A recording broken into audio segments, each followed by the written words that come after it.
jërë ngeen jëf ci ànd bi ak Sans Frontières TV ñu ngi am mbégte bu rëy àndaat ak yéen si beneen jotaayu mémoire ni ñu ko baaxoo def ngir fàttaliku yenn xew-xew yu am solo yu Sénégal dundu tey nag ñu war a fàttaliku événement bu marqué woon réew mi sur le plan politique mais aussi ci wàllu démocratie ak droit ndax 23 juin yaakaar naa ni ñu bëri ñu ko fekkee mënuñu ko fàtte ñi ko fekkeewul itam nag mérité ñu wax leen lan moo xewoon. loolu moo waral tey Sans Frontières TV dalal ci mémoire monsieur le ministre Thierno Lo bokkoon ci régime mu président Abdoulaye Wade mi nga xam ni événement bu 23 juin yooyu nguuram la soxaloon ndax ay manifestation yu taratar yëngaloon réew mi yépp moo amoon li ko waral naka la demee lan moo ko sooxee ak lan moo ciy dëgg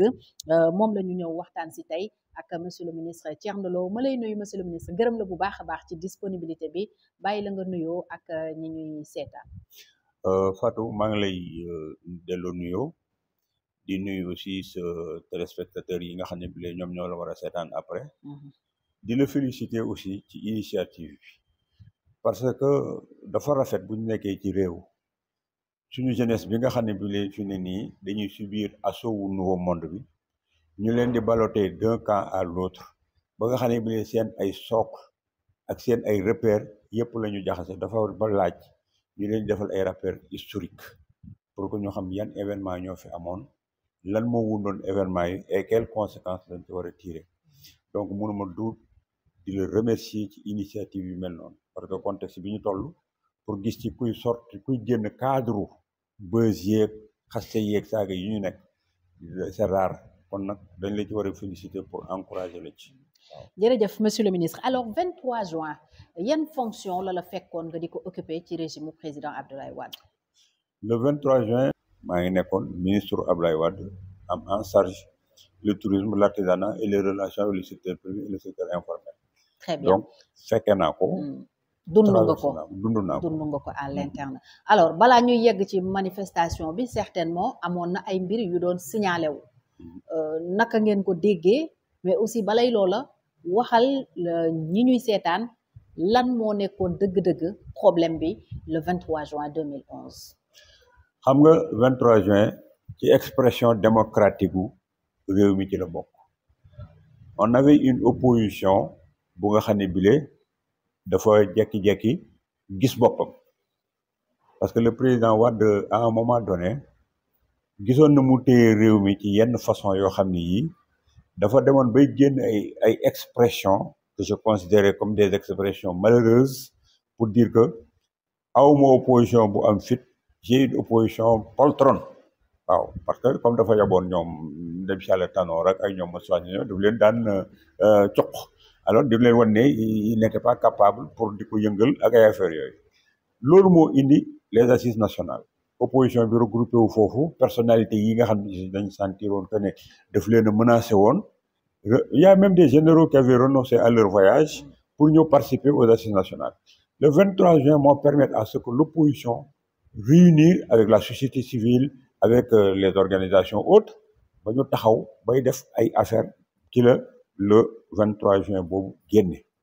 mais li ciy gën a am solo de mon point de vue mooy bu ñu déplorer les morts yi ci am ak blessés yi ci am ak yooyu yëpp ñu jël ko dans l'angle d'une expression démocratique des partis au pouvoir qui assurent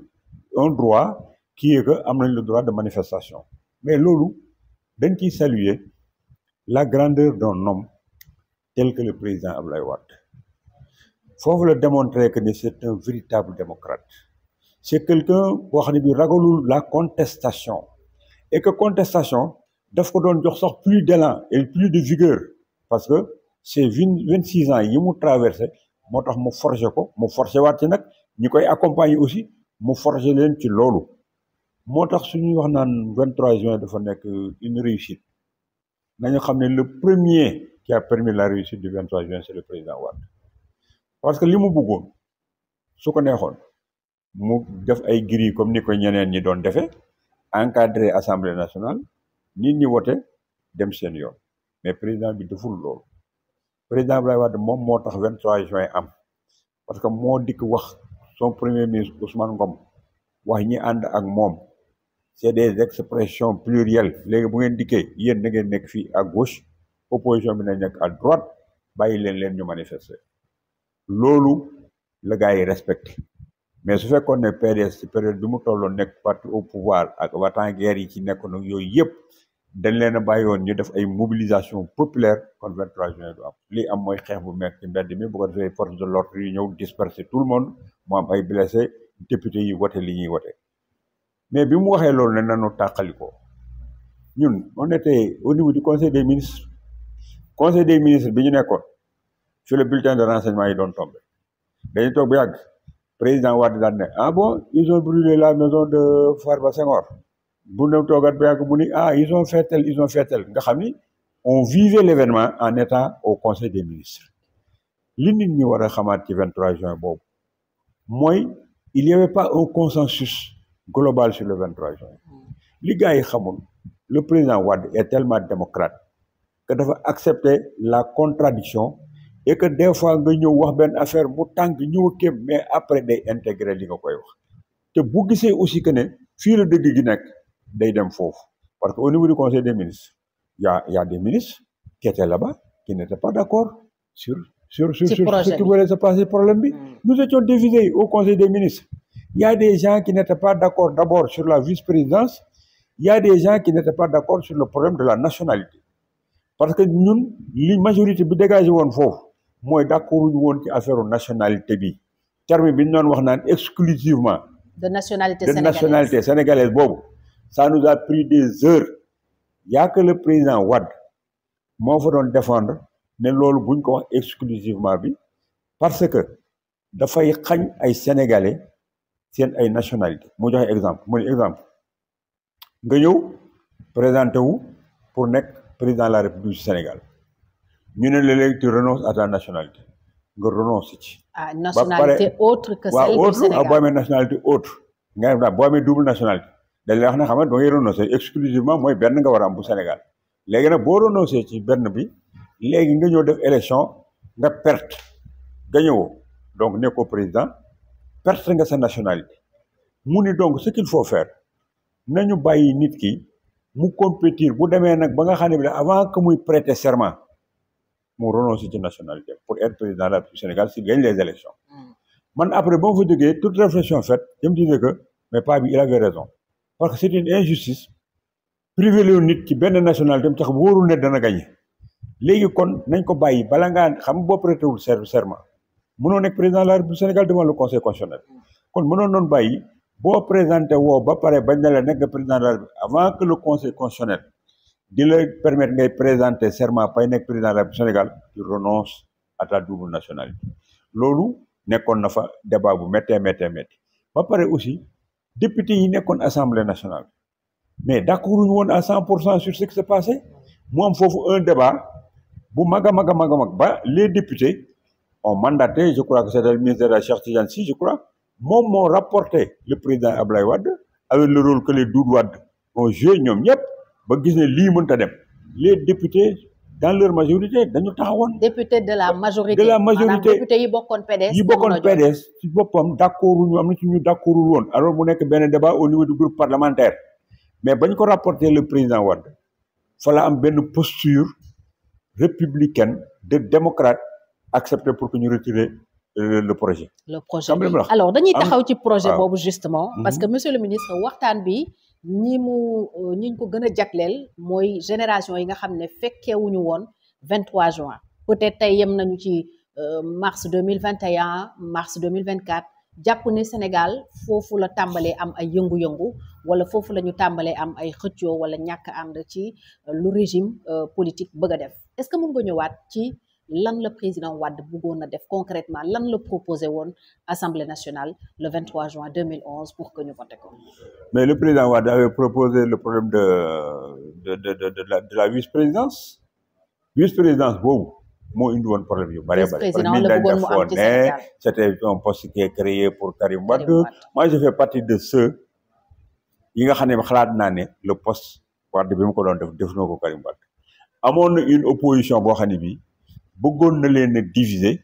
mu miroiter ce poste là à certains pour que ñëw soutenir sa candidature man analyse boobu laa ci def parce que Wade n'a jamais voulu que son fils Karim Wade puisse le remplacer ou bien fasse même de la politique foofu itam am na fi yu bari yoo xam ni gars yi dañ ko jaxase. pourtant dañu jàpp ne dévolution monarchique moo naroon a am ci Sénégal bis boobu. C'est complètement faux.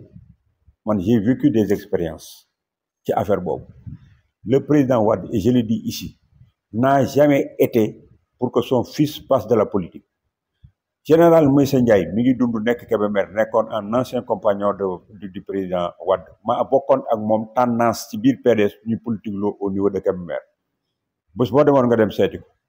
dina ne le premier jour ñu ñëw wax le président Wade ne ko Karim dañ bëgg mu dugg ci kanam daf leen ne xoolal il n'en est pas question li ma enduré moom mënu koo enduré te waru koo enduré refusé il s'était même énervé ñu dem jëli la première dame Viviane. boobu Karim lan la doon def. mais booba Karim ma ngi nekk di liggéey à l'international ak affaire yooyu bon di nekk Sénégal fii mais booba papa musul bëgg mu def politique. léegi nag bi ñu demee woo Viviane ñëw aborder dans le même sens parce que dañ koo travailler mu ñëw aborder dans le même sens pour que ne na bàyyi Karim Wade mu compétir comme tout le monde ci lañ commencé di créer la génération du concret partout dans le pays. ay nit di dem sax des fois di wax au nom de la génération du concret que Karim sax envoyé wu leen li ma ci xam mooy man Karim moo ñëw benn jour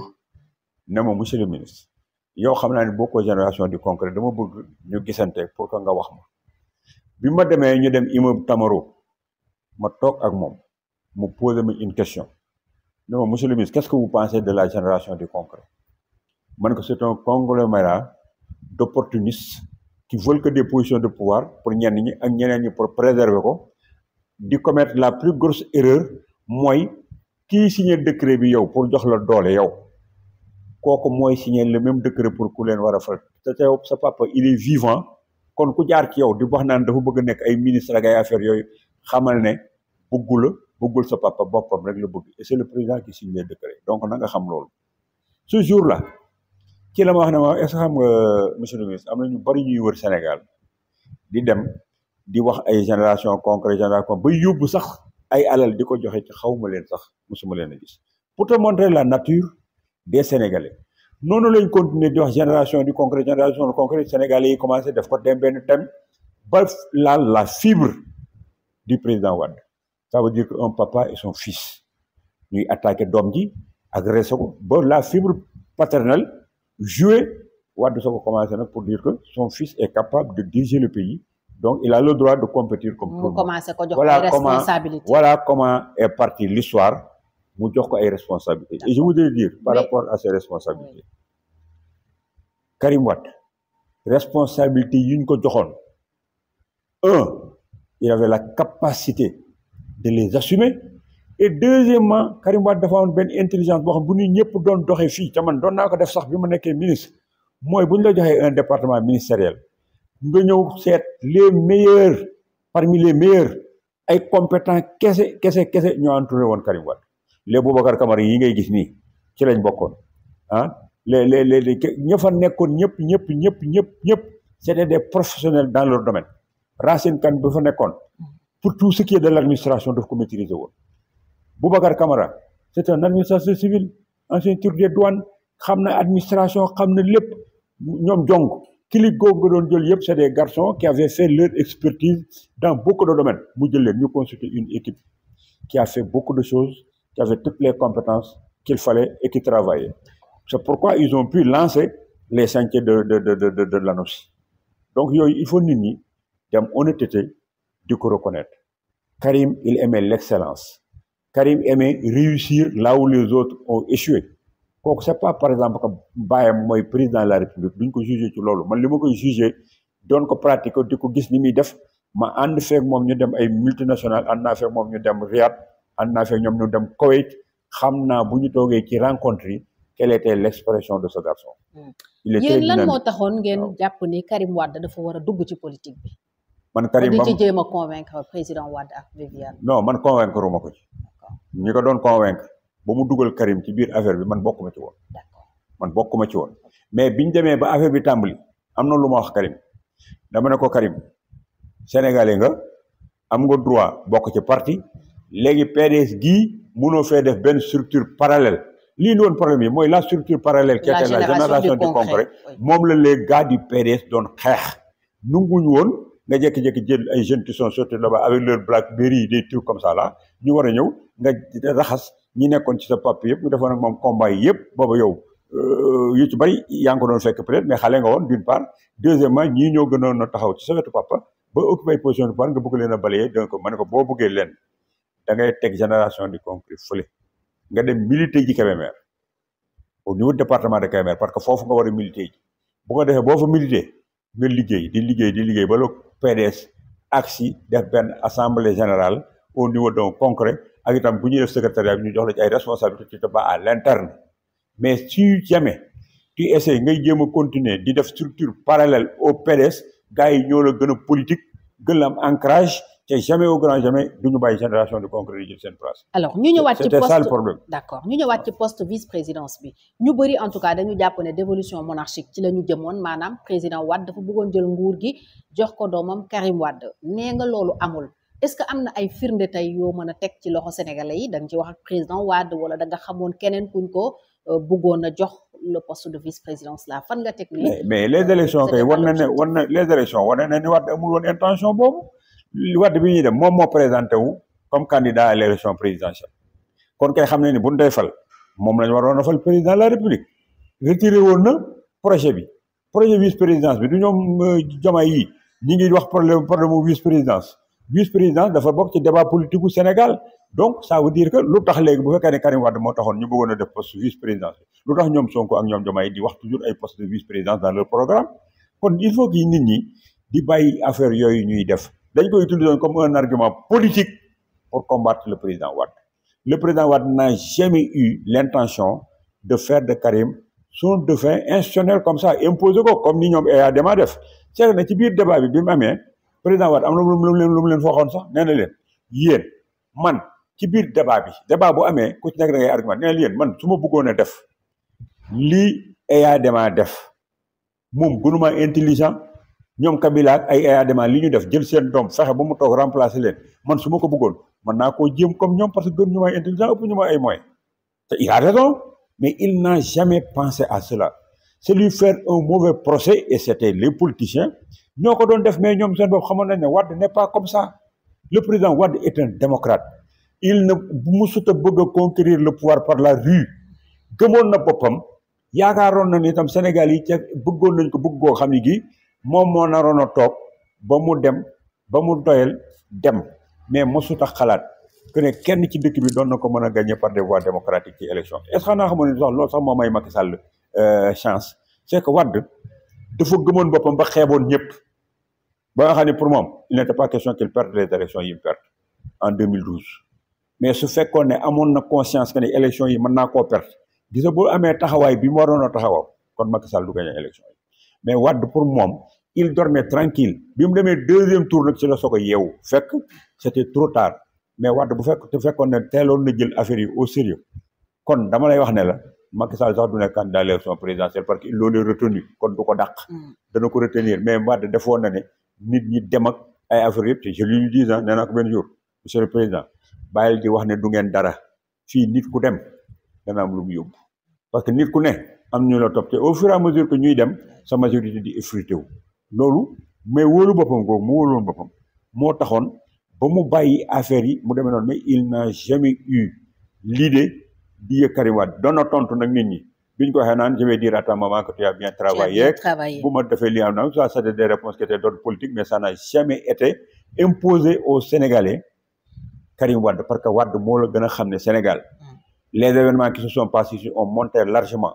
que personne ne peut prendre le pouvoir par la rue. Deuxièmement, les Sénégalais sont tellement matures que kenn mënu leen a imposer ay dévolution monarchique du pouvoir. Élection législative démocratique moo fi jox nit ñi nguur te Wade fait partie de ceux qui ont fait que loolu am donc il n'a jamais voulu le transgresser. Alors est-ce que am nga une idée de kan la bëggoon a def vice-président jamono jooju.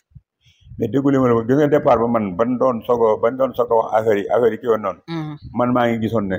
mi ngi ko doon miroiter entre un Idriss Seck ou bien un Ousmane Tanor Dieng dégg nga man ñaar ñooñu.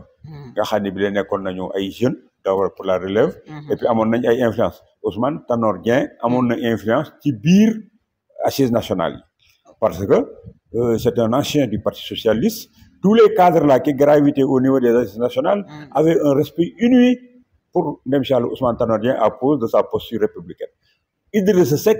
booba il n'avait pas encore perdu tout ce qu'il fait et puis il était un élément bu garaaw ci biir affaire léegi bu ci fexoon ba effrité ci ñooñu bu ko def comme ci miroité poste vice-président bi da ngay affaiblir l'opposition. Donc c'était ça le réflexe de Wade. Le réflexe de Wade c'était pour envisager soit un passage au premier tour ou bien avoir une possibilité de soutien s'il y avait un second tour. Malheureusement ça n'a pas marché et ça a effrité son électorat et ça a découragé beaucoup de Sénégalais qui croyaient peut-être à son projet. bu doon Ousmane Tanor Dieng mooy peut-être gouvernement d'ouverture ci la doon dem. mais gouvernement mais vice-président kay soo la ko defee bu ñu paree on gère le pays ensemble. te itam avant de gérer le pays ensemble une bonne partie va venir appuyer la candidature du président Wade dégg nga te itam dana tax ba ñenn ñi sax renoncer ci seen candidature. pour di faire un ticket avec lui. Wade chercher les tickets. Il faisait à l'américaine là un ticket la doon chercher. Un ticket présidentiel. Oui, ticket présidentiel pour ko jàppale. C'est de mon point de vue. Je peux me tromper mais noonu laa ko gisee. Alors yow jàpp nga ni Wade amoon na confiance wóolu woon na boppam moo tax xëy na bàyyiwuloon xel yu bëri mais ñu bëri aussi le contraire la ñu foog ndax le quart bloquant bi doon tax. ñu mun a fal le candidat su amee 25%. Des inscrits sur les listes électorales et non 50%. fàtte woon naa ko gis nga quart bloquant boobu. defuloon consensus au niveau du conseil des ministres bi ñu nekkoon. parce que les gens ils trouvaient que ne élire un président au quart bloquant c'était pas normal. Deuxièmement c'était tout de suite donner le pouvoir au président Abdoulaye Wade parce que tout parti au pouvoir boo demee au moins am na. di nga am 25% am na le quart 25% de l'électorat donc kooku ñun d'accorduñ ci woon. Wade nag moo doon défendre moom idée boobu. idée bi ci moom la jógee woon. idée bi ci moom la jógee woon mu doon ko def mais. lan la joxe woon comme raison. mais nag mais nag histoire politique du Sénégal. gis nga idée boobu Wade am. gis nga ñi nga xam ne bi ñoo ko conceptualiser ba bind le texte bi ñuy def yóbbu Assemblée nationale certains étaient autour de Macky Sall xam nga li ma la wax c'est des constitutionnalistes et des gens yoo xam ni dañ doon ñëw di joxe son savoir parce que quand Wade a lu le document au niveau de l'Assemblée ñun ñëpp suñuy esprit gambade na pour dem vers certaines directions pour dire kii ko bind kii moo ko def kii moo ko def ñu bëri partagé woon nañ ko waaw affaire boobu ñu bëri ngi coow fii mais partagé woon nañ ko parce que Wade il avait le principe de la consultation su paree di binduloo ay nit am na ñu bëri les lois et les textes qui passent à l'Assemblée nationale des gens qu'on appelle des constitutionnalistes qui étaient là qui donnaient l'impression d'être de la société civile ou bien nekk dans des neutralités ñoom ñoo doon bind textes yi di servir de consultance man nag du ma nekk consultant nit ci loo xam ni c'est pas conforme à mes principes du ma ko def mais ñoom dañ doon def nekk consultance bind benn affaire ba pare suñ koy coow nag ñu dem toog fële di wax naan ay affaire ñoom ñoo ko bind ñoom ñoo ko doxal loolu li ma gënoon a metti ci Sénégal loolu ci la bokk ngay nekk consultant d'un président de la République muy def quelque chose boo xam ne tu trouves que c'est antidémocratique tu trouves que baaxul ci réew mi nga conceptualiser ko dugal ko ci ay canevas juridique ba pare bu ëllëgee nit ñi di wax nga mel ni ku ci bokkul woon c'est de la malhonnêteté intellectuelle et c'est trahir son peuple rafetul lu rafetul ci sa réew bul te nekk consultant pour di ko structurer di ko élaborer. ñu bari loolu la ñuy def fii du ma tudd seen tur ñëpp regarder l'entourage di ngeen xam ñan ak ñan ñoo fi war a toog di bindal président yi ak di leen wax bari nañ. alors président Wade yan raison la évoqué woon pour proposer quart bloquant boobu. mais c'est-à-dire que Wade c'est un politicien moom il voit parti au pouvoir la nekk il va vers une élection pour reconduire son mandat il réfléchit froidement pour dire que ne lii laay def pour dem. il faut peut-être boobu parce que il était conscient que aussi moom sentiroon na ci affaire yi et puis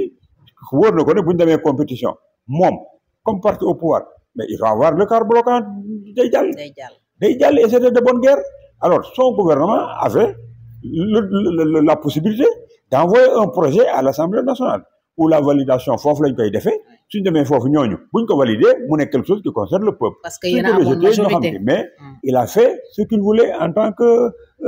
parti au pouvoir mais ñun à l'interne il faut que les gens sachent que. àndu leen ci woon. à l'interne Wade avait permis que des gens contestent ces décisions ñun ñii d'accord ñu woon ci quart bloquant bi d'accord amuñu woon consensus sur exclusivement de nationalité sénégalaise affaire vice-président bi amuñu woon consensus c'était un parti au pouvoir qui avait des contradictions à l'interne waaw Wade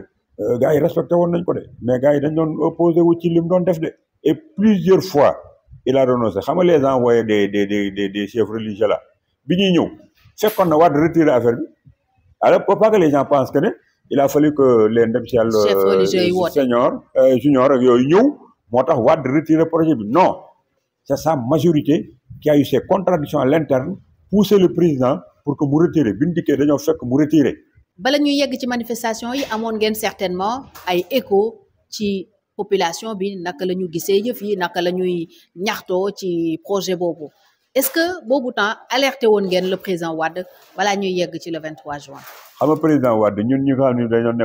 nekkoon ak moom ku ci nekk dafa doon ubbil benn tiroir buñ fa ñëwee léegi muy ku nekk dana la laaj sa xalaat ci biir réew mi am na ci parmi nous des gens qui avaient le courage de dire au président Wade lan la ñu sentir auprès des populations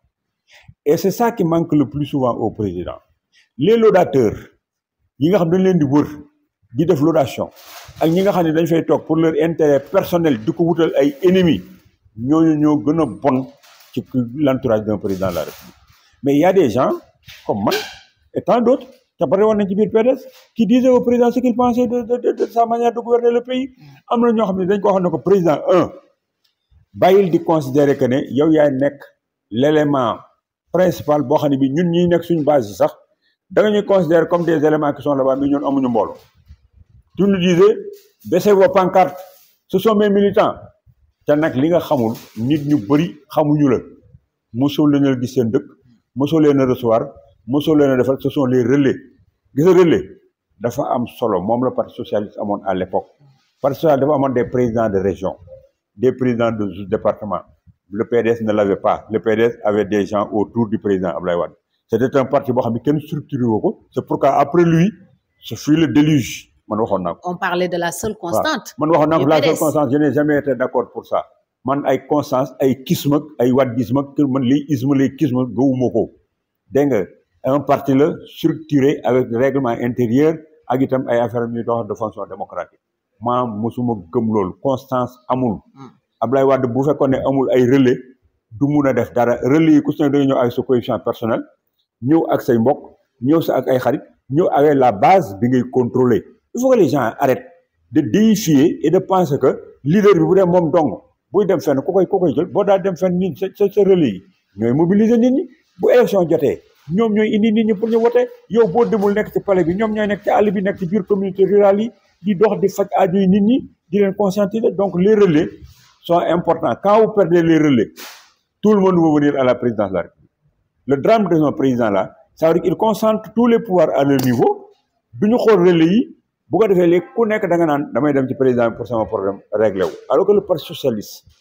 dafa amoon ay patron de zone département boo nee Tambacounda ñu ne Abdou Khadir Sissoko Kédougou nga ne fii ñu ne Karim Fall Kébémer ñu wax fii ñu ne kii tel ci antique Babacar Ba Kaolack ainsi de suite noonu lañ defoon ba nga xam ne bi relais yooyu ci la nit ñi di ñëw ñuy faj seeni soxla di leen jàppale parce que il avait créé des relais qui étaient riches ces relais qui sont riches ñooy contrôler les masses ak di dox problème yi ba nga xam ne bi ñëpp luñ bëgg a ñëw président mais bañ affaiblir relais yi indi léegi les concurrents chaque département nga teg fa ñaari nit ñuy mbëkkante indi tendance booba la nit ñëpp commencé na bon ñun suñu président palais lañ koy réglé ci ñëpp bëgg a ñëw au niveau du président de la République c'est ça le drame et ça fait partie des choses qui ont créé des problèmes au PDS parce que lu bu jëkkoon PDS dafa amoon ay nit dëkk boo dem seetal ka fa gën a néew doole ou bien mu gën faa xottale ab xaftaan mbaa mu gën faa nekk kunti xamal ne kooku mooy représentant PDS parce que dañu leen doon exclure mais dañu amoon ay pugnacité ay yoo xam ne dañuy reyante di xeexal di représenter le président Wade ces relais là nag dañu jékki-jékki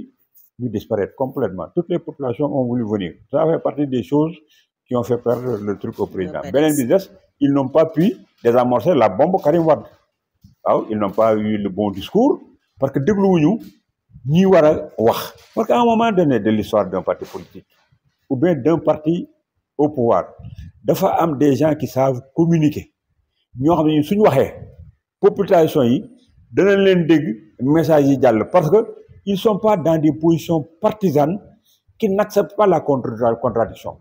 Ils respectent aussi les populations pour que bu ñu waxee ñu mun leen a déglu mais qu'est-ce qu'ils ont fait au dernier moment et c'est le drame même qui est arrivé à Macky Sall da ngay jékki-jékki jël ay gars yoo xam ni c'est des laudateurs dañuy nekk ci saagakat lañu xasekat lañu nga defee ni ils communiquent bien pour toi alors que ñoom à chaque fois qu'ils sortent à la télévision perte nga un pourcentage de personnes et on les zappe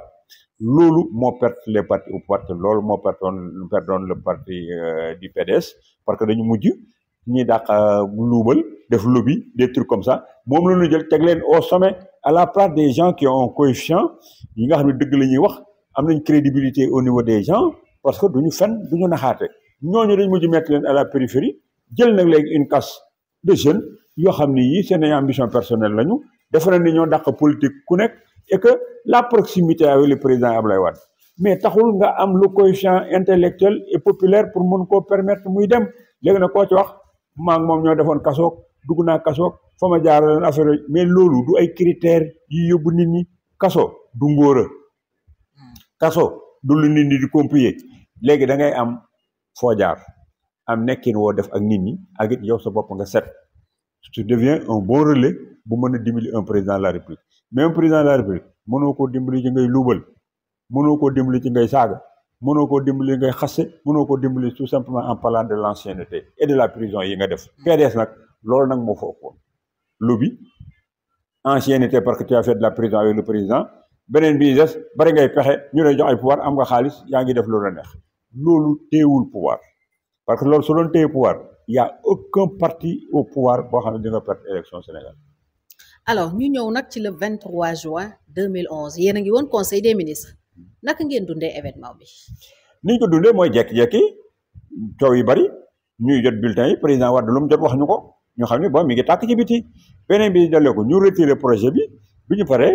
bon on a quitté le conseil. bi muy retiré projet bi yéen a ngi woon ak moom. mais ci biir conseil des ministres le président jëlee décision. pour ne léegi. d'accord dama bëgg nga ñëw ci étape par étape. dama la ne. yow ci tey nee naa la biñ dikkee on était en conseil des ministres députés yi nekk assemblée nationale pour voter le projet. léegi Wade moo waxoon ne def leen ko 2 camps bàyyi leen ñii d'accord nañ manifester. waa PDS nañ nekk fee ñu jàkkaarloo. ban ko defee doxul ay xeex commencé fa am ay sànni grenade lacrymogène ak affaire yooyu. on avait les bulletins parce que du moment où les bulletins tombaient le président nous informait bi ñu gisee ne ce projet là d'abord pour naree jàll dana jàll ci catastrophe parce que les députés là pour que ñu génn assemblée pour jéem a ñibbi problème la. société civile bi tam organisé wu woon société civile organisé parce que gars yi ñu ngi doon xaar parce que projet bi moom soit bu jàll assemblée député buy génn ci biti mën na la rey ou bien de les façon bu la rëy itam dana métti léegi le président a pris le pouls mu mesuré ko. il a préféré retirer le projet bi ñu ko retirer nee naa la bi les envoyés des xalifes généraux di ñëw fekk na mu retirer ko wax naa la aussi ne la contradiction yi amoon ci biir on n'était pas d'accord sur la nationalité exclusive on n'était pas d'accord sur le problème de la vice-présidence et on n'était pas d'accord sur le quart bloquant xam nga la ma bëgg si donc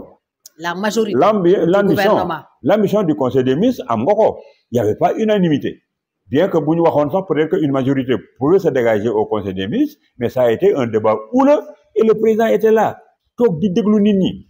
képp ku fi toog wax ne keroog Abdoulaye Wade wax na la fa loola naqari mbaa mu jànni la mbaa mu def malgré nos divergences ne ko waxul lu am. ci ban état le président Wade nekkoon. mais j'ai vu Wade je l'ai vu d'une sérénité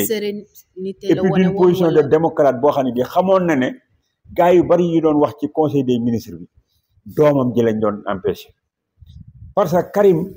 moom la gars yi dinañ ñu doon wax foofu yëpp naan ay exclusivement kër ñoom ñëpp dañoo mën ay ambition. ah donc Karim lañ doon jéem a bloqué. waaw ñun ñëpp xamoon nañu ne Karim la gars yi doon jéem a bloqué parce que moom moo fa toogoon kii fi am nationalité dugg na fi génn fi moom moo fa toogoon te vice présidence beeg yooyu yëpp dévolution monarchique boobu am na ñu ko doon partagé au niveau du conseil des ministres. ce sont ces gens là qui combattaient Karim parce que guerre bi ci biir PDS guerre la entre les anciens et les gars de la génération du concret. parce que ñun suñu conseil des ministres boobu amoon na fa ay ministres yoo xam ne ay GC lañu woon su guddee ñu ngi immeuble Tamaro nekk ak Karim des fois bu amee une idée bu mu bëgg a dugal gars yooyu la ko daan jox ñu nekk ay répondeur automatique am di ko ci biir conseil des ministres bi xam ne ma la bëgg si biir ñooñu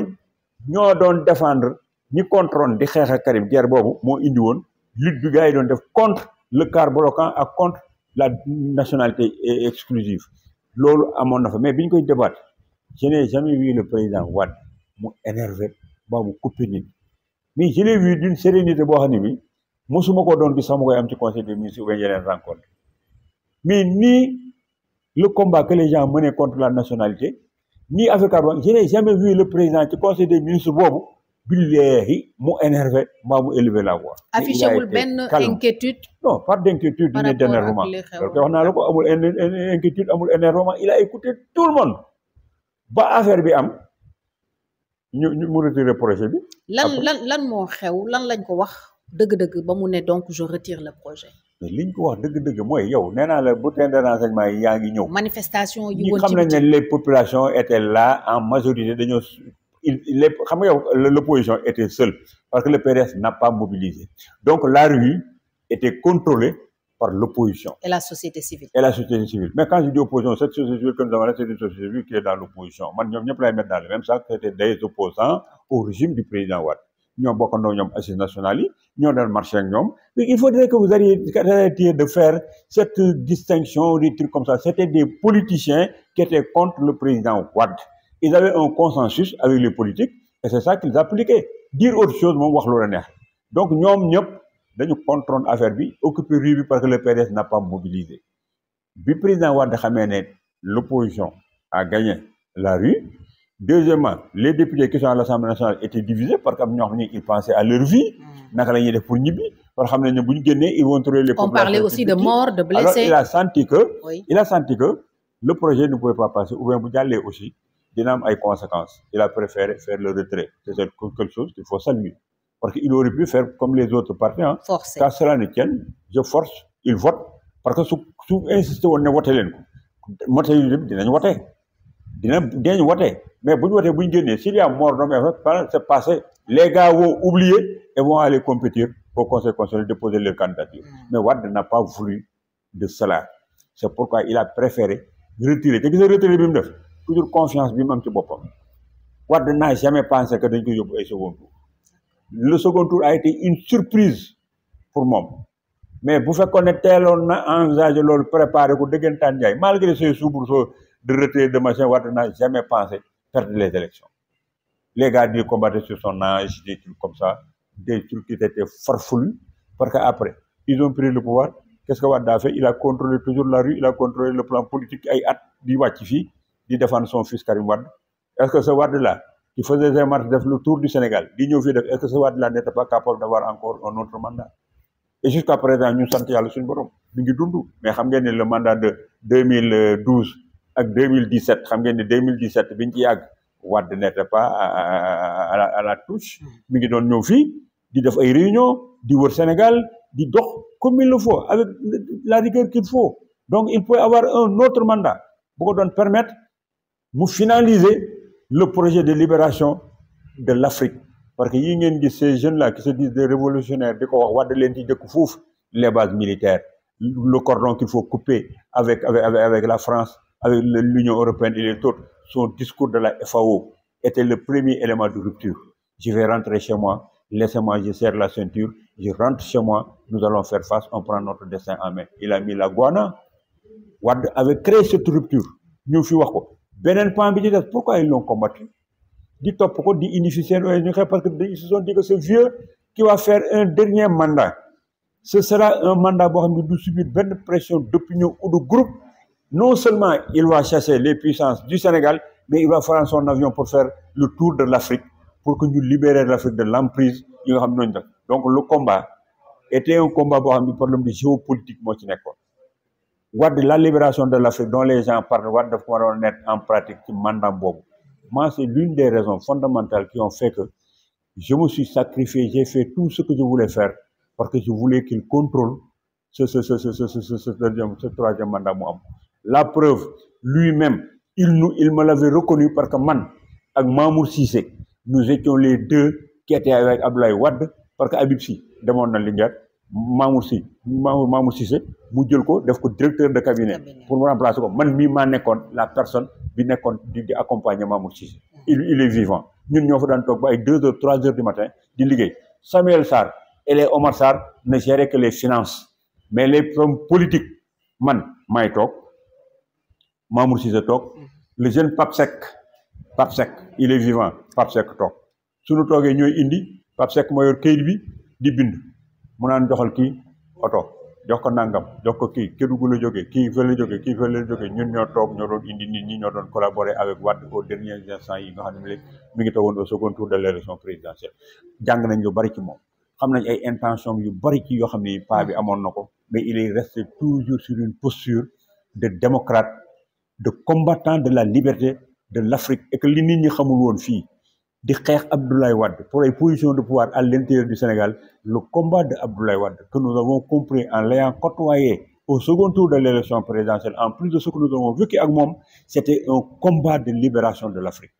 bu pare woon Sénégal du ngeen ko gisatu lu bari fii lay commencé di wër di def affaire yooyu yëpp il voulait mettre les soleils d'Afrique tey projet am la woon une compagnie de tourisme d'hôtellerie boo xam ne day représenter Afrique di am ay hôtel dans tout le monde comme ni ko amee ñun ci fii ñun di wane les curiosités de l'Afrique ba pare xeex ñu libérer kii régler nos problèmes de ressources minières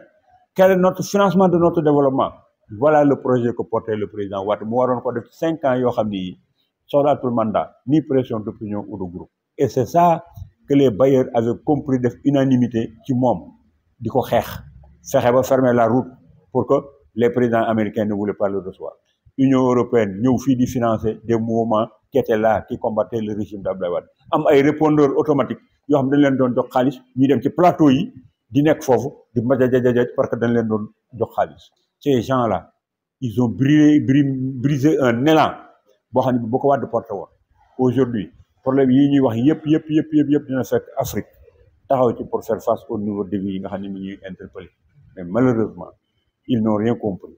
mais comme c'était de grandes gueules des manipulateurs ils ont fui handicaper donc la libération que ces jeunes là veulent porter maintenant mais Wade daf leen doon baliser le terrain bi ba mu rafet bu dikkee ñu tegu ci rek dem rek continuer alors deuxième tour bi mu dem daf ko bett bi ngeen di jot résultat yi naka ngeen ko dundee man résultat yi bi ñu koy jot deuxième tour bi mooy bi ñuy perte élection bi oui man maa ngi woon daaru non bi ngeen di dem deuxième tour bi résultat premier tour yi di génn ba ñu xam ne élection résultat premier tour bi muy génn ñun ñëpp ay surprise lañ ci amoon parce que très franchement on croyait pas que Wade dana dem deuxième tour te waruñu woon a dem deuxième tour mais on a commis des erreurs rek waaw mais Wade warutoon dem deuxième tour bi muy génn surprise la nekk si ñun nous étions tous surpris dem deuxième tour te ku ci nekk dëkk ba nga nekk su tendance yi commencé dem rek xamoon nañu on est sur une pente forcément c'est le deuxième tour donc une surprise la ñoom tu fais une élection on commence à donner les résultats et surtout au niveau de la diaspora parce que la diaspora est un élément indicateur bu ñu déggee résultats yi au niveau de la diaspora dañuy xam ne c'est la même chose qui va se passer au Sénégal parce que ñi nekk diaspora dañu am ay influence à l'interne au Sénégal ont des familles c'est un électorat boo xam bu xasee commencé premier résultat yi diaspora moom bu génnee jël benn tendance rek xamal ne c'est comme ça que ça va se passer à l'intérieur du pays on l'avait compris ñu perte dellu si waat nag Wade wooñu réarmer les troupes daal di commencer gën a impliqué wu nag ci élection yi pour ñu jéem a seet le deuxième tour nous devions gagner les élections c'est ce qu'on se disait waaw c'est ce qu'on se disait on n'a jamais perdu espoir de gagner les élections ba résultat wu deuxième tour bi amaat nekkaat le même phénomène rayante ñooñu def nañu lu nekk ñu mu commencé encore de l'extérieur di wàcc man à 17h 16h30 17h man ci laa xam tendance. boobu yaa ngi Dakar. Daaru Musi ma xam ne perte nañu élection yi ma départ wut si Dakar bi may dikk ba toll Tiwaawoon ci la ma président Wade woo téléphone. Thierno foo nekk man ko président maa ngi nii tolloog Tiwaawoon jëm si Dakar mun ma yow tu es courageux viens au palais loolu moo ma yóbbu palais ci guddi googu te yaa ngi dem ci Doudou Wade ma jox la benn affaire soo demee laajal Doudou Wade nga ne ko Thierno Lo nee na guddi googu ñu nga xam ne bi ci la Abdoulaye Wade doon perte pouvoir bi avant muy woote kii que ce soit nee ko Thierno Lo nee na nous étions au palais 10 personnes lañ fa woon buñ ko matee y avait le staff le secrétariat du président Wade ñoom madame Mbaye ak ñoom madame kii soxnay Kader boobu dégg nga ak 2 de son protocole plus Ousmane Ngom Doudou Wade ak man boo ko xoolee 10 personnes lañ doon mat fa lañ toog ci président Wade ñu discuter fa wax fa ba préparer fa la rencontre du CICES bi defoon Omar Sarr coordonnateur ci guddi googu lañ ko wax paa bi ne suba day woote CICES pour que ñu préparer wu pour dem ci affaire élection yi donc buñ ko dikkee foofu dañ ko fekk aussi mu serein ñun ñëpp dañ ñëw ku si nekk mu daw enrobé leen nii def la accolade wax la amoon na émotion. non paa bi pas d'émotion. man sérénité bi ma ko fekk keroog man bi ma duggee nii accès dama dikk rek mu daw enlacé ma nii quoi ma daal ne ko président on a perdu une bataille et pas la guerre waaw on va continuer le combat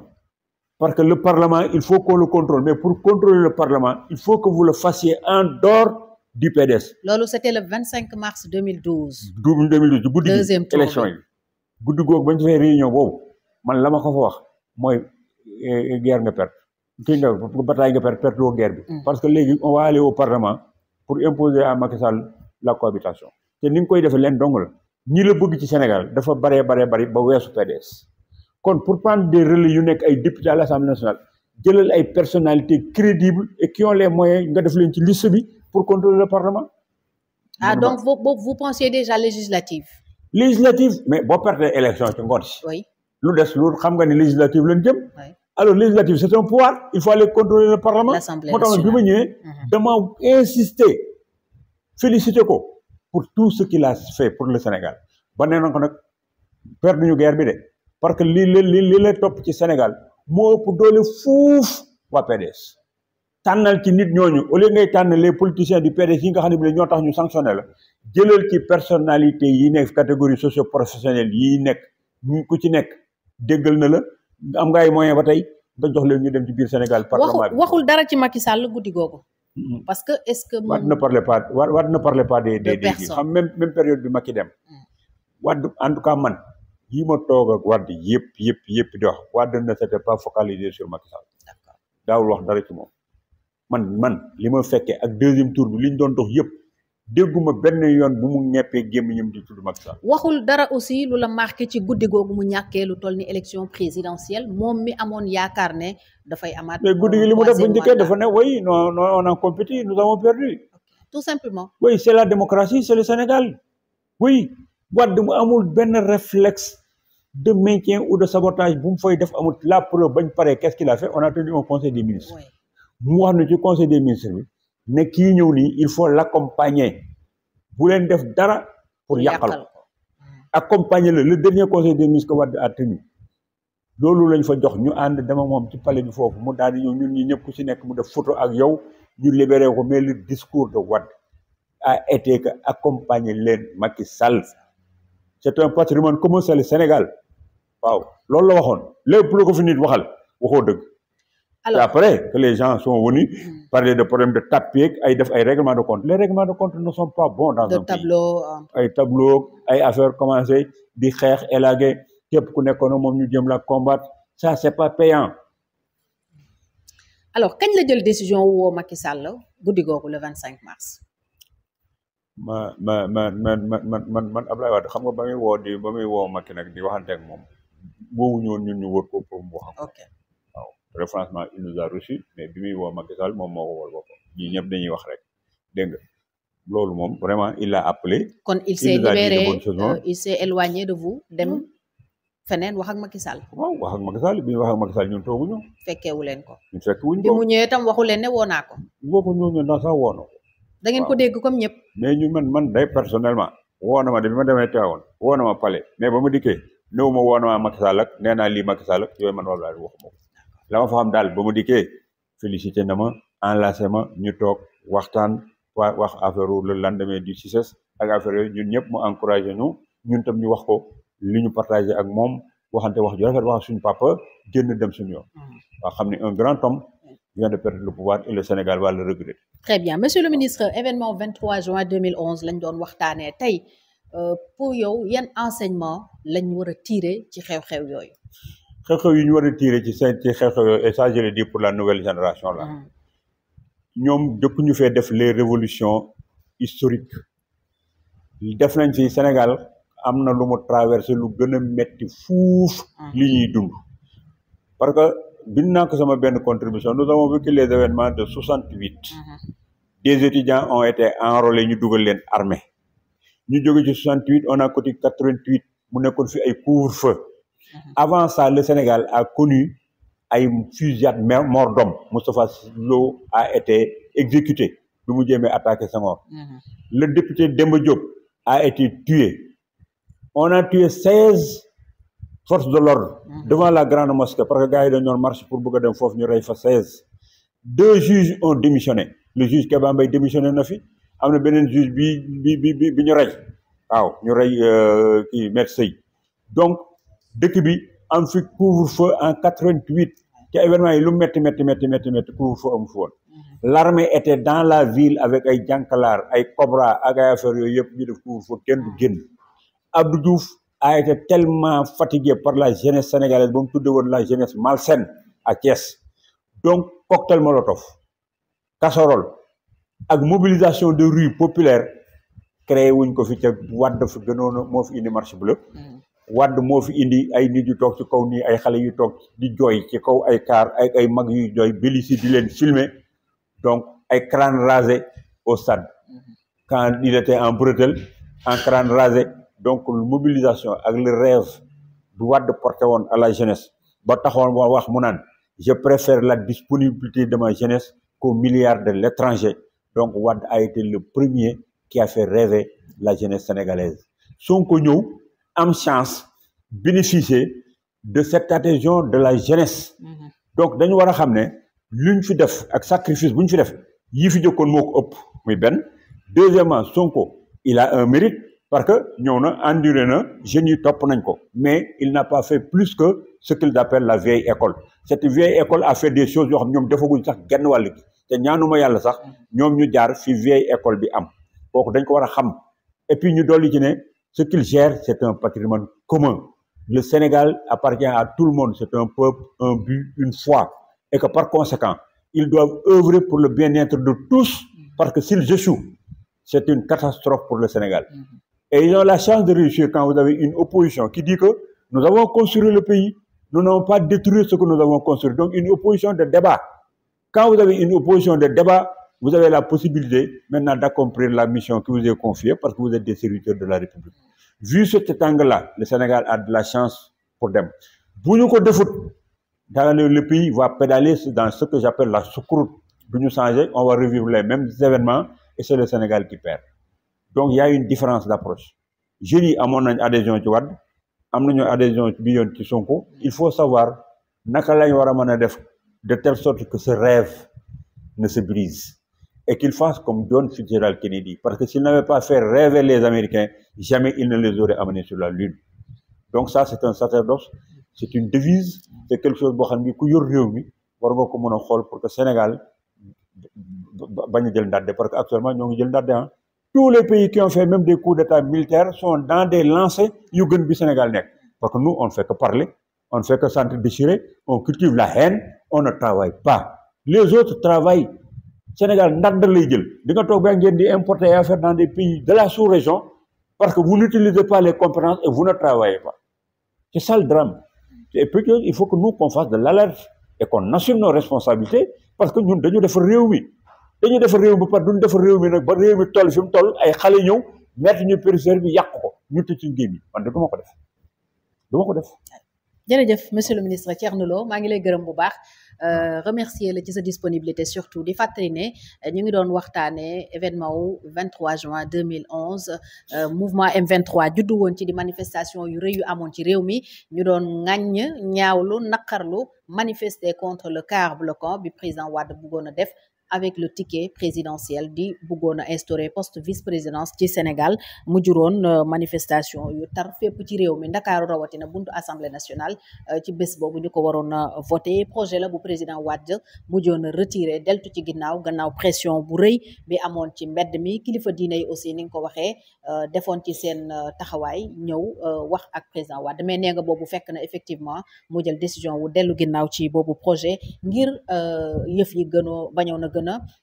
metti ndax boobu on parlait de blessés am sax ñu doon wax ne am na ñu ñàkk seen bakkan waaye finalement yàlla mujj na ci def jàmm président Wade retiré projet bi ci assemblée nationale Sénégal delluwaat ci dal nit ñi xëyaat nekk ci jàmm événement nag yu ñu dund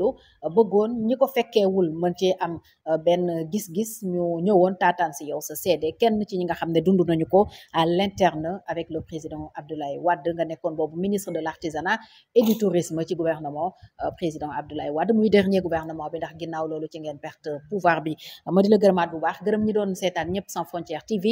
di leen dig daje très prochainement ci beneen mémoire ñu war a dellusiwaat ci yeneen i xew-xew yu marqué réew mi ngir may génération yi ko dundul ñu mën a xam dëgg-dëgg lan moo xewoon démb ñu ngi leen di jaajëfal di leen wax ngeen continuer aimer partager abonner yokk doole chaîne bi ñu gën leen a jox li gën ci reportage gën aussi ci enquête ak lépp luy